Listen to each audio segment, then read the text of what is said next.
Bonjour à tous et merci d'être avec nous ce soir, ici même à Bassin-Labo, dans l'émission Zigzag, l'émission culturelle. On va parler un peu d'un métier, qui est le métier d'avocat. On va parler aussi un petit peu de politique, parce que généralement, comme on dirait en bon latin, in solidum, il y a beaucoup de métiers qui sont liés à la politique. On a bien vu des médecins qui font de la politique, des gens qui travaillent, des notaires qui ont fait de la politique aussi, beaucoup d'avocats. Énormément d'avocats qui ont fait de la politique. Aujourd'hui, on va commencer cette émission en parlant un petit peu du métier, des grandes questions qui reviennent pour un avocat ici à La Réunion. Et après, on va parler un petit peu de politique dans cette deuxième partie. En tout cas, nous, on est contents d'être là avec vous ce soir, ici même, Bassin-Labo. Et j'ai le plaisir aussi d'avoir avec moi Jean-Jacques Morel qui nous a rejoint. Comment ça va, Jean-Jacques? Bonsoir à toi, bonsoir aux téléspectateurs. Merci de nous faire le plaisir d'être avec nous ce soir, parce que tu es ce qu'on peut appeler un avocat un peu médiatisé, parce que qui connaît pas Jean-Jacques Morel ici à La Réunion, tu es spécialisé dans quel domaine d'activité d'un point de vue professionnel? À La Réunion, d'abord les avocats, c'est les clients qui nous amènent les dossiers, c'est pas nous qui choisissons. Bon, donc on fait un peu de tout, parce que La Réunion est petit quand même. C'est un peu comme on dirait des médecins généralistes, un avocat généraliste. Voilà, à La Réunion, c'est un peu ça. Ouais, c'est un peu ça. Maintenant, moi, m'y fait quand même beaucoup le droit pénal, c'est-à-dire justement les violences, les accidents, les problèmes, je plaide beaucoup en correctionnel à la cour d'assises, mais en même temps, m'y fait bien des affaires de divorce et de terrain. Les avocats à La Réunion, ils font un peu de tout. Après, il y a deux, trois choses que ne me fait pas. Quand, par exemple, le fiscal ne me fait pas. Il y a un collègue qui dirige vers un confrère. Tout à fait. Voilà, tout à fait. On sait que tu es installé à Saint-Denis, de l'île de La Réunion. Avec un bureau à Saint-Pierre. Avec un bureau aussi à Saint-Pierre. Et un bureau à Saint-Paul. Eh bien, dis donc. Des petits bureaux. Avec les bouchons, les gens, ils ne voyagent plus. Donc, obligé de venir vers Zot. Exactement, t'as anticipé. On va parler d'un sujet ce soir très important, parce que c'est ce sujet que nos téléspectateurs nous ont demandé ce soir de parler dans cette première partie avec toi, qui est l'avocat. Là, on va parler de Jean-Jacques Morel en tant qu'avocat ce soir. On va parler de l'insécurité, de la violence des jeunes, et puis après des atteintes aux personnes et aux biens ici à La Réunion. Ces dernièrement, l'actualité de La Réunion nous a assis un petit peu vis-à-vis de la métropole et au monde entier, puisqu'il se passe des choses ici qui ne sont pas très très bien, puisqu'il y a une montée de la violence à La Réunion, et on l'a vu dans les actualités. Je pense que même ailleurs, il y en a aussi, mais là, on parle de La Réunion, de chez nous, bien sûr. Et on est toujours un petit peu en regret de parler de ces violences-là. Qu'est-ce qui fait que La Réunion a eu cette augmentation de violence-là ces derniers temps?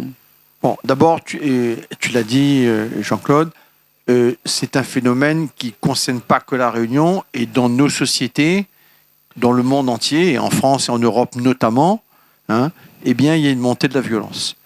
À La Réunion en particulier, on voit depuis quelques années, sur certaines villes au départ, c'était plus ciblé sur Saint-Benoît, Saint-André-le-Port, et maintenant beaucoup Saint-Denis aussi.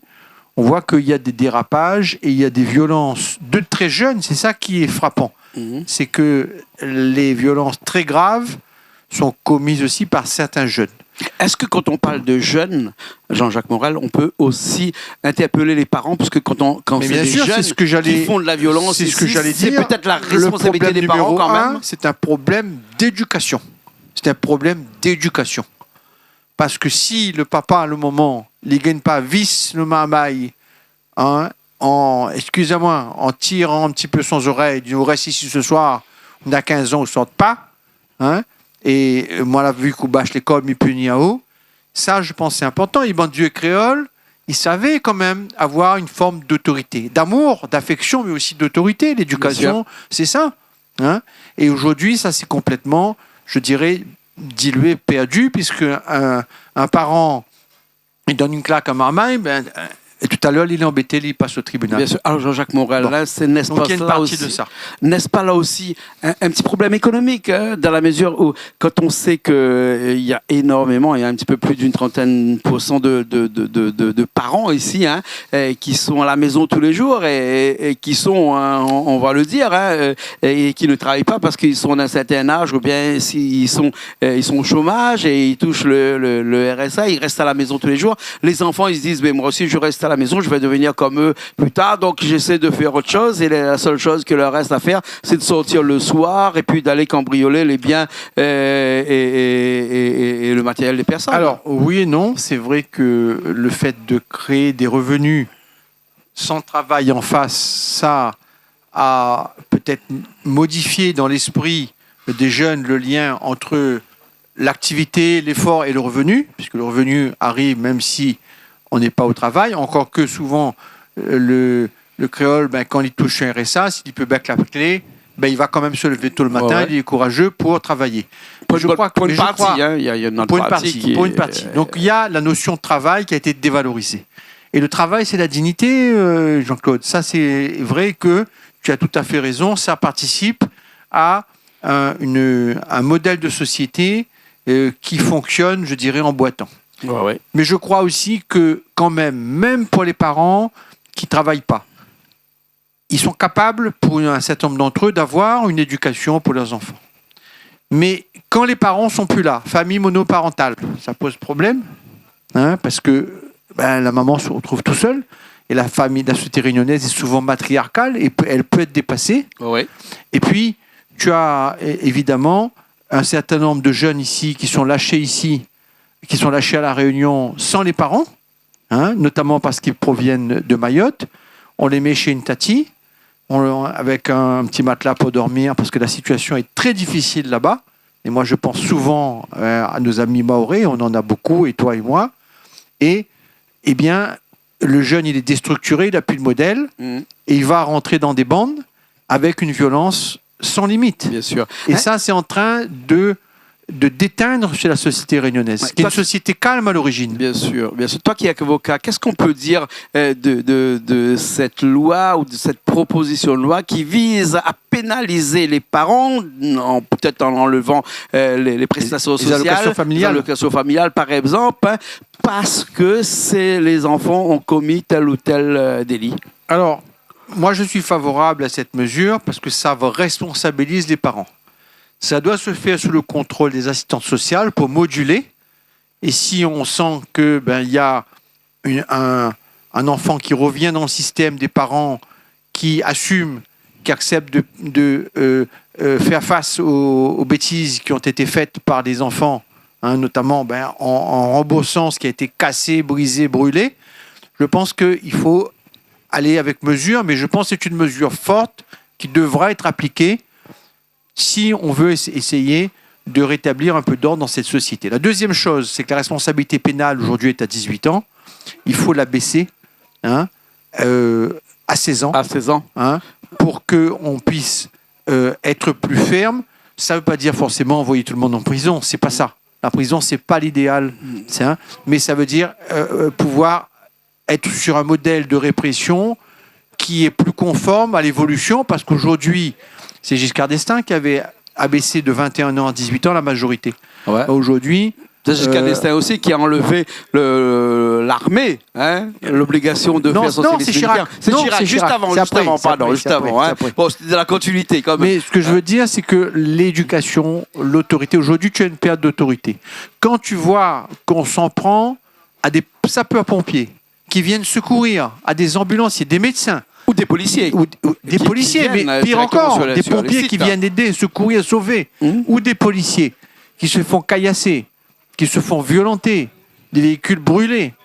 Je dis que c'est une société qui est en train, excuse-moi, de partir en live, quoi. Bien sûr.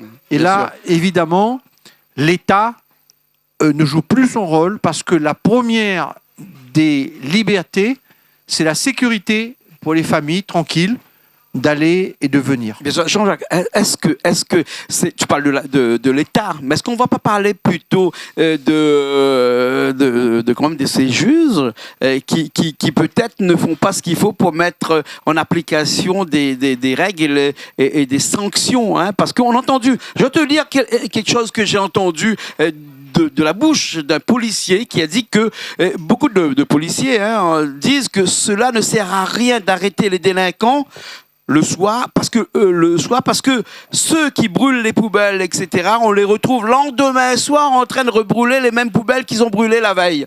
Ça veut dire qu'ils les arrêtent, on les juge, on les remet tout de suite à l'extérieur, dehors. Il n'y a peut-être pas une... Alors, comment on peut juger? Comment être juge et trouver la bonne répartie dans tout ça? Il faut nuancer cette idée-là. Moi, je suis avocat depuis plus de 30 ans. J'étais la semaine dernière 2 fois à la cour d'assises, notamment les jurés, qui sont des juges d'un jour, qui sont élus. Les jurés, c'est c'est monsieur, madame, tout le monde. Monsieur, madame, tout le monde, qui nous regarde ce soir. La répression à la cour d'assises pour les affaires de sang, les meurtres, les violences très graves, les affaires de mœurs, comme les viols par exemple, est très sévère. Plus sévère qu'en métropole. Donc le juré ne joue pas à lui. S'agissant des magistrats professionnels, il ne faut pas croire que la justice pénale est molle. Elle sait se montrer ferme. Et parfois trop aussi. Peut-être que parfois aussi, elle l'est pas assez, mais qu'un juge, comme dans toute institution, il peut parfois se tromper. Mais dire que la justice ne fait rien et laxiste, c'est faux. C'est faux, parce que je peux te dire qu'elle joue son rôle. Sauf que on n'arrête pas, on ne met pas en prison tous les brûleurs de poubelles. Sinon, il n'y aura pas assez de prison. Et déjà, on est sur... Demain jour est en 160% en plus de sa capacité. Voilà, et à Mayotte, c'est encore pire. Et l'État importe des délinquants, puisque à Majicavo, la prison de Mamoudzou, qui est surpeuplée, on fait venir... À la Réunion des détenus qu'on relâche ici dans la nature. Ça aussi, c'est une erreur. On va en parler tout à l'heure de ces phénomènes-là. Mais j'ai envie de te poser une dernière question qui parle de cette insécurité-là. C'est-à-dire qu'aujourd'hui, est-ce que cette insécurité qu'on voit à La Réunion est sectarisée? Est-ce que cette insécurité-là est vraiment avec des personnes d'un certain âge, ça on le sait, mais n'est-ce pas là aussi une importation des Mahorais, parce qu'ils sont aussi français, et qui viennent à La Réunion parce que Mayotte ne leur plaît pas, et arrivés ici, on connaît les violences qui se passent à Mayotte, et donc c'est pas un petit peu reproduire un petit peu les violences de Mayotte ici à La Réunion quand même? Alors, c'est ce que tu dis là, il y a eu des collectifs, c'est la crainte tous, la crainte de beaucoup de gens, il ne faut pas que Mayotte, il déteint sur le modèle réunionnais, qui est un modèle quand même jusqu'à présent assez pacifique. Bien sûr. Et que la Réunion devienne un modèle de tension, de violence et de stress permanent. Bien. Une fois qu'on a dit ça, il faut aussi mettre de côté tous les Mahorais et les Comoriens qui ont un travail, qui sont intégrés, ou qui parfois n'ont pas pu encore décrocher un boulot, mais qui sont respectueux des lois républicaines et qui se tiennent tranquilles. Bien sûr. Et on a tous... Comme on dit en créole, dans un panier salade, là, tu as gâté. Voilà. Et donc, à Mayotte, et donc ces gens-là, c'est pas eux qui causent problème. Mais quand tu as des jeunes, tu as plus de 2000, 3000 jeunes à Mayotte qui viennent des Comores, qui n'ont pas de papier, qui sont laissés à eux-mêmes. Mais c'est une bombe à retardement, puisque pour subvenir, ils volent, ils cassent, ils tuent parfois. Bien sûr. Moi, j'étais l'avocat de gendarmes qui ont été agressés sauvagement, avec la tête écrasée par des pierres, à Mayotte, qui ont survécu miraculeusement. Donc, il faut que, quand il y a des jeunes, et ça, on le voit de plus en plus, Mayotte est en difficulté. Donc, les familles envoient un certain nombre de jeunes ici. Mais le papa, la maman n'est pas là. On envoie chez une tati. Oui. Il y a un endroit pour dormir, il y a à manger, mais le jeune est laissé à lui-même. Et on revient au problème d'éducation. Bien sûr. Mais le Mahorais, tu crées un problème dans les cités, tu crées un problème de bande, et avec une violence qui devient sans limite. Et une sectarisation qui est quand même compliqué ici à La Réunion, parce qu'on voit bien qu'il y a des, sans pour autant être communautarisme, on voit bien qu'il y a des systèmes de communauté ici un petit peu répartis. On avait, nous, notre système de communauté avec d'un côté les Malbars, d'un côté les Arabes, comme on les appelle, mais c'est pas pour gérer, d'un autre côté les Chinois. Mais ça passait bien, ça marchait bien. Mais oui, mais parce que la société réunionnaise est une société pacifique. Je dialoguais avec l'ancien procureur de la République et il était impressionné par le légalisme des Réunionnais qui respectent la loi. Le Réunionnais, là, de base, non seulement il respecte la loi, mais quasiment il aime la loi, il aime vivre dans un pays tranquille. Bien sûr. Ça, c'est très important. Et la difficulté, c'est qu'à partir du moment où, parce que la société est pauvre, parce que les Réunionnais sont pauvres, Donc une société qui est fragile. Tu introduis une nouvelle variante. C'est comme si tu mets un grand bocal piment dans ton carré ce soir. Bien sûr. Et bien là, ça devient explosif. Et c'est la raison pour laquelle il faut être très vigilant sur les problèmes d'immigration, parce que là, tu as non seulement les gens, ceux qui viennent des Comores, mais tu as toute une série d'Afrique, des Grands Lacs, d'Afrique de l'Est, qui rentrent par les Comores, puis qui passent par Mayotte. Et puis, pour un certain nombre d'entre eux, avec des faux papiers... Qui viennent à La Réunion. Ou des choses qui sont des systèmes frauduleux, qui arrivent à La Réunion, ou les détenus qui arrivent de Magicavo, qui sont transférés à La Réunion. Et on n'oublie pas un petit peu de Malgaches qui aussi traversent... mais tu as toute l'Afrique. Faut pas croire que... Madagascar du Nord pour aller vers Tu as des Mayotte. pays de l'Est qui passent par Madagascar ou les Comores. C'est même plus un problème de zone. Bien sûr. C'est un problème de migration massive de l'Afrique. Et l'Afrique va être le continent au XXIe siècle qui va connaître la plus grande explosion démographique en voyant sa population multipliée par 2. Donc il faut que la Réunion, qui est un coin quand même de sérénité, un petit coin de paradis quand même encore, il faut qu'elle se protège parce que la société réunionnaise est fragile. Beaucoup de Réunionnais, les malheureux, et ne pourront pas accepter ça. Bien sûr. Alors, Jean-Jacques Morel, ça me permet de faire cette transition dans cette deuxième partie de cette émission-là, puisque vous avez rejoint dernièrement le RN, le Rassemblement National, hein, en faisant ce choix-là. Je me posais de la question de savoir pourquoi.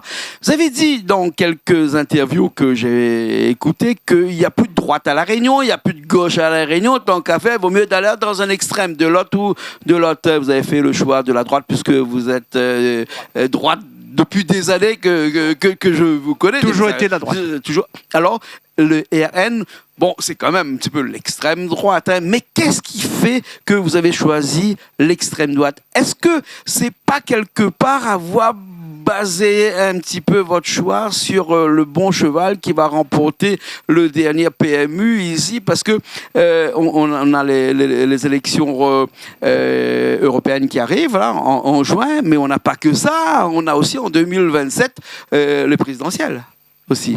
Alors, vous savez, c'est un choix qui est mûri, et je le dis à ceux Réunionnais qui nous écoutent, il n'y a plus de droite pays, elle a disparu.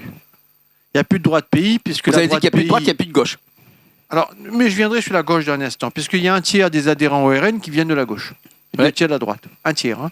Je pense par exemple à mon ami Jean-Marc Nativel, qui a été conseiller général à Saint-Denis, allié à Axel Kishner, le maire de Sainte-Marie de l'époque, qui fait partie de mes cadres au RN à Saint-Denis.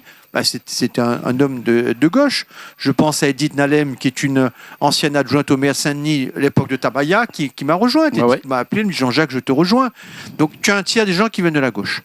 Mais au-delà, ce qu'il faut comprendre, c'est que tu n'as plus de droite pays. C'est-à-dire que Michel Fontaine, qui était le grand pape des Républicains, mais qu'est-ce qu'il a fait au régional? Il s'est allié avec Erika Barège et il a donné la région. Tu l'as opposé aussi au sénatorial. Aussi, hein. C'est pour ça que j'ai été au sénatorial, où j'ai fini 4e après le candidat du Guet-Bello. Et un peu plus, j'aurais pu être élu. Jean-Paul Virapollet, d'ailleurs, fidèle en amitié. Et je pense à lui ce soir parce qu'il a eu des soucis de santé. Ouais, on lui fait un petit coucou, mais on va parler un petit peu de lui aussi parce que dans cette émission, oui, mais parce qu'il y a un danger sur le statut. L'amendement 73 de la Constitution. Il y a un danger sur le statut. Donc aujourd'hui, c'est plus l'extrême droite, c'est la droite tout court. L'extrême droite, ça peut être peut-être Zemmour, mais le RN est devenu une droite tout court, populaire, proche des familles modestes, des classes moyennes qui sont étranglées aujourd'hui par le manque de pouvoir d'achat à La Réunion, qui est le problème numéro 1, avant l'immigration, avant le reste. Bien sûr. Et donc cette droite qui veut protéger le statut Réunion département français, Marine Le Pen était à La Réunion il y a quelques jours. Bien sûr. Et elle a été très bien accueillie. Moi, j'ai été très content de la rencontrer. C'est une femme qui a un caractère incroyable. Qui s'est assise à sa place l'année dernière, en 2019. Hein. Je sais qu'elle est déjà venue, mais elle fréquente les médias réunionnais, Canal Austral, Freedom, les plus populaires depuis longtemps. Bien sûr. Et elle aime la Réunion. Elle aime l'outre-mer, ce qui n'est pas le cas. Le Macron a beaucoup déçu, a mis de côté complètement l'outre-mer. Donc je crois que le RN, effectivement, le rassemblement doit rassembler les Réunionnais largement au-delà de la droite et de la gauche pour 2027, pour les européennes d'abord, mais et surtout ensuite pour préparer le grand changement en 2027. En parlant des européennes, là, je disais tout à l'heure que peut-être que tu as choisi le beau cheval parce que les sondages actuellement donnent quand même on va dire ce duo Marine Le Pen et Jordan Bardella, comme 35 ou 36% d'intention de vote, alors que les autres, ils sont à 17% à l'arrière. Je pense perdu encore aujourd'hui. Ils ont perdu encore aujourd'hui. C'est quand même une bonne nouvelle pour les européennes, mais c'est pour mieux préparer les présidentielles. Alors, les européennes, c'est important parce que l'Europe, et on a vu les planteurs à la Maison de la Vanille avec le président de la Chambre d'agriculture, Marine Le Pen, jeudi après-midi. L'Europe, pour un certain nombre de sujets, est en train d'écraser les Français et donc les Réunionnais par une surréglementation, etc. Il faudrait du temps pour en parler. Donc, l'Europe qui respecte les nations, qui respecte les pays, notamment la France, et qui défend d'abord les intérêts des Français, c'est en votant pour cette liste Rassemblement National qu'on peut davantage la défendre. Je rappelle que c'est vrai que l'Europe paye beaucoup de choses ici, mais sais-tu que la France est contributeur net, c'est-à-dire qu'elle paye plus que ce qu'elle reçoit. Bien sûr. Donc il faut remettre les pendules à l'heure. Elle est l'Allemagne, bien entendu. Bon, voilà. Alors, en parlant de l'Europe, la deuxième chose que je voulais dire, c'est que au-delà des européennes, il y a bien sûr la préparation de la suite des présidentielles. Les européennes sont importantes. On dit, ah ben oui, mais il n'y a pas de Réunionnais. Si, mais Marilus Brasier, tu as connu Maurice Brasier, bien sûr, qui était un planteur de Lecce de l'Est, et un grand camarade de mon père, Alix Morel. J'ai une pensée pour lui ce soir, puisqu'il est disparu, et il est disparu depuis quelques jours. Et Maurice Brasier était celui qui a tenu haut la flamme du FN puis du RN à La Réunion. Et sa femme, Marilus Brasier, est en 12e position sur Alice Bardella. Donc elle est assurée d'être élue. Et c'est la raison pour laquelle il faut que les Réunionnais s'engagent pour qu'on ait une femme de cœur, une femme de combat, un infirmière de profession, avec notamment dans son projet, au-delà des sujets européens, la question des urgences, de l'attente aux urgences, de la qualité des soins aux urgences. Donc il est évident que c'est une liste où La Réunion à sa place. Mais on sait bien que le RN ici à La Réunion et à Mayotte va faire à peu près 70%, puisque non, ça a été pas fait 70. À Mayotte, ils ont fait plus de 70%. Mais ici, déjà, si on réussit à faire 30 ou 35, ça sera pas mal. Ça aurait été bien. De toute façon, les intentions de vote avec le sondage, il est à 37% actuellement. Voilà. On va parler juste là, parce qu'il nous reste encore quelques minutes là, de vraiment ce phénomène Réunion-Mayotte, puisque le RN est vraiment engagé. On a vu des interviews un petit peu de Marine Le Pen, on t'a vu aussi parler de Mayotte.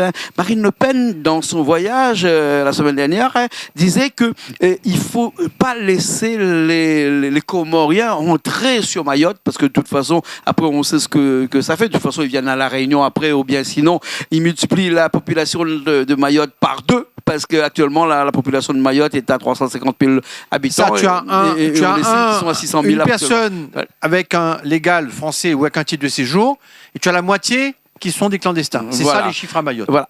D'ailleurs, on ne connaît même pas les chiffres. Marine Le Pen disait que quand les Kwassa arrivent à Mayotte, il faut les stopper carrément en mer et de faire en sorte qu'il y ait au moins 2 grosses vedettes, elle appelait ça les vedettes, mais c'est peut-être des gros bateaux, dans lesquels il y a des prisons temporaires. Alors, pour pouvoir empêcher les Mahorais d'entrer sur l'île de Mayotte. Les Comoriens. Les Comoriens, pardon. Les Comoriens, excuse-moi, les Comoriens. Voilà.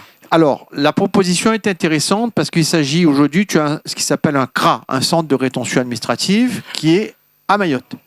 L'idée du Rassemblement National et donc de Marine Le Pen, c'est de mettre dans le lagon de Mayotte, qui est très grand, mais en même temps qui est très calme, c'est un lagon, des centres de rétention. Une des lagons en eau profonde les plus qui existent dans le monde. Voilà, on peut, ça reste un lagon, de mettre des centres de rétention administrative, d'en mettre au moins 1, peut-être 2, flottant avant que les gens arrivent sur ce petit territoire de Mayotte où nos compatriotes, parce que moi je pense à eux, il y a une maison de Mayotte que je connais bien ici à Saint-Denis, ils sont submergés et ça crée une insécurité qui est incroyable. Quand il arrive 4h30, 5h, il faut fermer et rentrer avant même qu'il fasse nuit.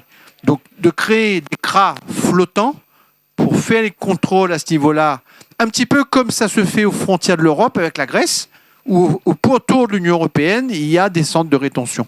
Je pense que ce n'est pas la seule solution. L'autre solution, c'est modifier le droit du sol. Ah, ça, Pas c'est qu'à encore quelque Mayotte. chose. Ça. Alors, le droit du sol, c'est Darmanin qui a mis ça en place, mais, Oui, mais- apparemment, le RN, il est contre. Non, non, non, non. Il faut Il est modifier. contre Non, ou non, bien, non, il sinon n'est pas il veut contre. faire des Jamais. Non, non, non, adaptations non, non. pour ça. Non, non, il n'est pas contre. Est-ce qu'il Il veut aller estime au-delà. que- Il il dit qu'il ne faut estime pas que que ça se Mayotte fasse est qu'à français? Mayotte. Il faut que ça se fasse sur toute la France. C'est-à-dire Si on le qu'aujourd'hui, fait sur Mayotte, il faut qu'on le fasse sur toute la comme France. il y a une submersion migratoire, il faut le faire à Mayotte et il faut le faire en France. À savoir qu'aujourd'hui, il suffit de naître à Mayotte pour devenir français, ça ne suffirait Deuxième plus. naissance. Ça ne suffirait plus. Deuxième Ça ne suffirait naissance. plus. Il faut, par exemple, si on arrive à Mayotte et qu'on n'a pas les papiers, mais qu'on a fait un enfant, c'est le deuxième enfant qui est automatiquement français de par L'automaticité, le droit du sol. l'automaticité, c'est la porte aux abus. Ouais. Moi, je ne suis pas contre qu'un immigré qui travaille, qui vienne de Madagascar, qui vienne des Comores ou même d'Afrique, et on a des besoins de main-d'œuvre sur certains sujets, hein, le bâtiment, les cuisines. Le gars, il travaille, il bosse, qu'on le régularise au bout d'un certain moment, pourquoi pas? Mais parce qu'il est dans un esprit de travailler, de payer des impôts en France, d'être tranquille. Il faut batailler contre l'ensauvagement du pays. On revient à ton sujet de ce soir, qui sont les violences, parce que les violences, ça peut toucher tout le monde à n'importe quel moment. Et là, on ne sait pas sur quel ce type de société on va déboucher. Bien sûr, bien sûr. Alors, Jean-Jacques Morel, la préférence réunionnaise, ça te dit quelque chose? Oui, il faut pas dire, mais il faut faire. Il faut faire. Pourquoi il ne faut pas dire? Parce que il y a 150 000 Réunionnais qui sont dans l'Hexagone, Ouais. en métropole, et il ne faut pas qu'ils soient discriminés. Bien sûr. Mais par contre, oui, moi je suis de ceux qui pensent qu'il faut d'abord privilégier ceux qui sont à La Réunion, ceux qui vivent ici, dans le travail, à compétences égales.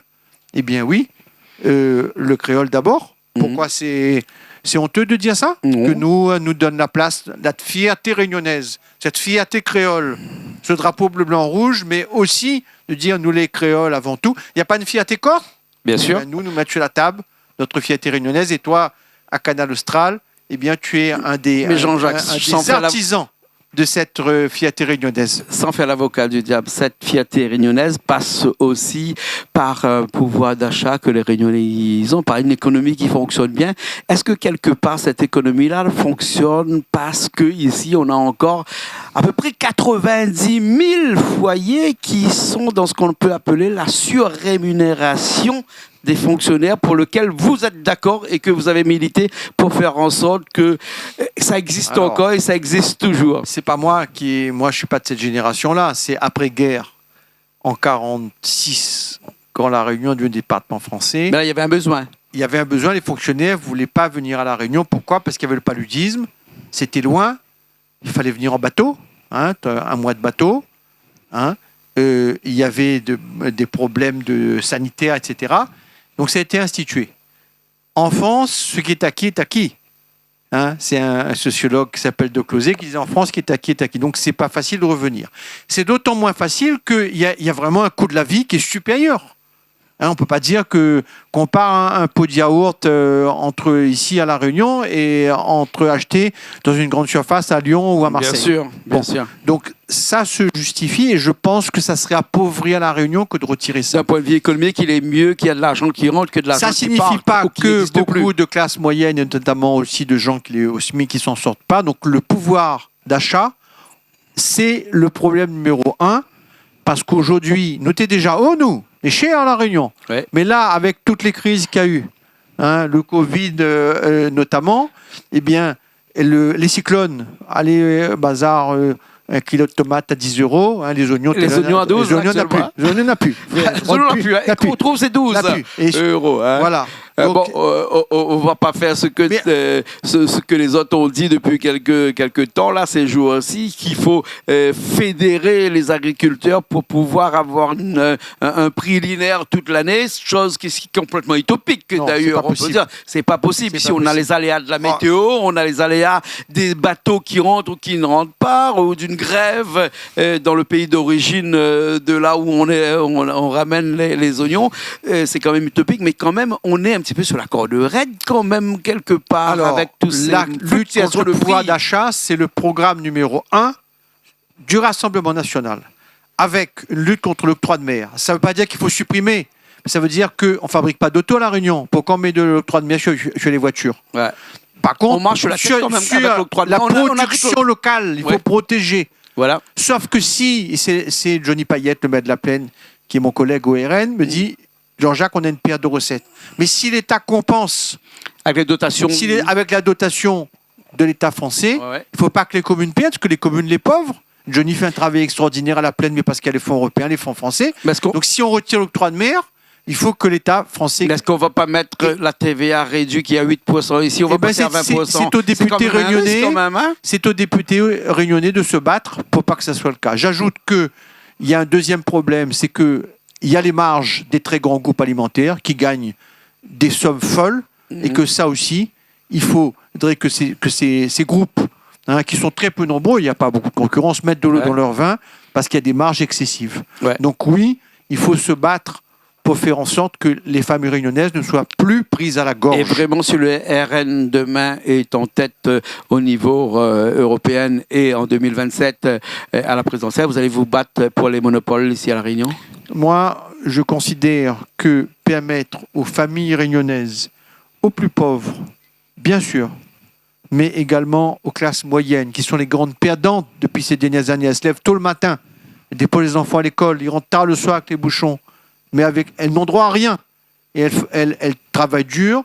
Je considère que ce combat contre la vie chère, c'est un combat qui est essentiel, parce que chacun a sa famille, et le but d'un papa, d'une maman, et donc des familles réunionnaises qui nous regardent, c'est faire avancer sa famille, faire en sorte que les enfants ils progressent dans la vie. Bien sûr, bien sûr. Alors, Jean-Jacques Morel, on t'a vu dernièrement en 2023 aux élections sénatoriales. Cette année, avec les Européennes, vous êtes engagé de toute façon. Avec Marie-Luce Brasier, sur la liste pour faire élire Marie-Luce Brasier, sur la liste du RN. Ouais. Il y a des projets pour 2027 avec quelle liste? Rester sur le RN pour le moment, moi, je suis quelqu'un de fidèle. Avec Virapollet toute ma vie politique. Puis avec Didier Robert, et c'est pas parce qu'il a des ennuis aujourd'hui qu'il n'est plus mon ami. Autrement, ça ne serait pas de l'amitié. Mais aujourd'hui, je suis au RN avec Marine Le Pen, avec Bardella. Et bien sûr que je contribuerai, j'espère pouvoir contribuer à ce que j'appelle le grand changement en 2027 pour la Réunion et pour la France. D'accord. Juste une question avant qu'on finisse, parce qu'on avait proposé de te poser cette question-là, mais avec tout ce qu'on a dit, on l'a zappé un petit peu. C'est le fait d'être ami avec Jean-Paul Virapollet qui fait penser à Jean-Jacques Morel et forcément au RN, puisque le RN, lui, est d'accord aussi, que l'article 73 de la Constitution est un atout pour la Réunion et non pas un problème pour la Réunion. Jean-Paul Virapollet a une extraordinaire carrière politique. Ce choix, je l'ai fait moi-même. J'en ai parlé à certains de mes amis politiques. C'est une chose. Mais je considère qu'il y a un danger sur le statut, parce que vous avez la gauche de gauche, c'est-à-dire toute cette galaxie socialo-communiste qui va de Madame Barège au Parti socialiste, la NUPES, Naillé, et bien sûr une partie des élus à la région, qui veulent faire évoluer le statut, supprimer l'amendement Virapollet, qui est notre ancrage dans la France. L'amendement numéro 73 de la Constitution. Comme il n'y a plus de droit de pays et que la LR à Fontaine s'est alliée avec la gauche, nous allons reprendre le flambeau pour défendre le statut de Réunion département français, pour défendre l'amendement Virapollet, qui est la garantie de notre ancrage de la Réunion dans l'ensemble blanc-rouge. Bien sûr, bien sûr. Sans vivre avec cette épée de Damoclès, demain peut-être que les autonomistes ne vont pas prendre le dessus. Et les autonomistes, parfois, ils vont se masquer, attention. Mais nous serons vigilants. L'amendement 73 de M. Virapollet, d'ailleurs, était là pour protéger la Réunion vis-à-vis de la France. Au sénatorial, c'était vraiment dans mon... La Réunion appartenait complètement à la France. J'ai été le seul à droite à soutenir ça. Je suis arrivé 4e derrière la candidate de Belot. Un ou deux collègues qui nous ont fait faux bond, nous auraient soutenus. On aurait pu décrocher un ciel. Mais peu importe. Le passé, il faut regarder l'avenir. D'accord, alors. En tout cas, on te remercie d'avoir été avec nous aujourd'hui. Merci à Canal Austral. Merci aux auditeurs qui nous regardent, aux téléspectateurs. Merci de tout ce que tu fais aussi pour faire en sorte que sur ce plateau, c'est une réunion authentique. Bien sûr, et on ne va pas finir là parce qu'on va aller manger dans un instant un petit boucané de porc ou de poulet éventuellement avec des choux de banane. C'est pas les babafigs, c'est ce qu'ils trouvent dans le tronc de banane. Hein? Ils vont aller couper ça dans un instant et on va faire une cuisine avec ça. C'est extra. Ça se passe que ici chez Canal Austral comme ça. Merci beaucoup, Jean-Jacques Morel. Merci beaucoup. Merci. Nous on se retrouve la semaine prochaine dans une nouvelle émission Zigzag, toujours sur Canal Austral.